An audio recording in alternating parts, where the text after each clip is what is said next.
Hello everyone, இன்றைக்கி திருநெல்வேலி அவியல் recipe எப்படி பண்ணலாங்கிறத பார்க்கலாங்க. அதுக்கு புளிப்புக்காய், கசப்புக்காய், துவப்புக்காய் இல்லாமல் பார்த்துக்கோங்க. நான் இன்றைக்கி கேரட்டு, பீன்ஸு, அவரைக்காய், முருங்கைக்காய், கத்தரிக்காய், உருளைக்கிழங்கு எல்லாம் ஆட் பண்ணியிருக்கிறேன்.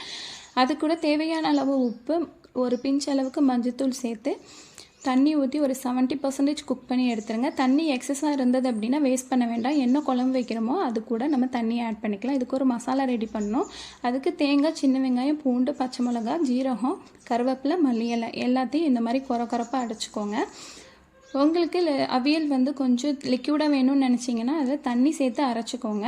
இப்போ அரைச்ச மசாலாவை காய் கூட சேர்த்து நல்லா கிண்டி விட்டு மூடி வைங்க. ஒரு 5 செகண்ட் மூடி வைங்க. மூடி வச்சுட்டு ஓப்பன் பண்ணிவிட்டு நல்லா கிண்டி விட்டுட்டு இறக்க போகிற நேரத்தில் தேங்காய் எண்ணெய் ஆட் பண்ணி இறக்குனீங்கன்னா ஒரு அருமையான மணமான அவியல் ரெடிங்க. இதுக்கு தாளிப்பு எதுவும் வேண்டாம். உங்களுக்கு தாளிப்பு வேணும் அப்படின்னா தேங்காய் எண்ணெயில் கடுகு, ஜீரகம், கருவேப்பிலை போட்டு தாளிச்சிக்கோங்க.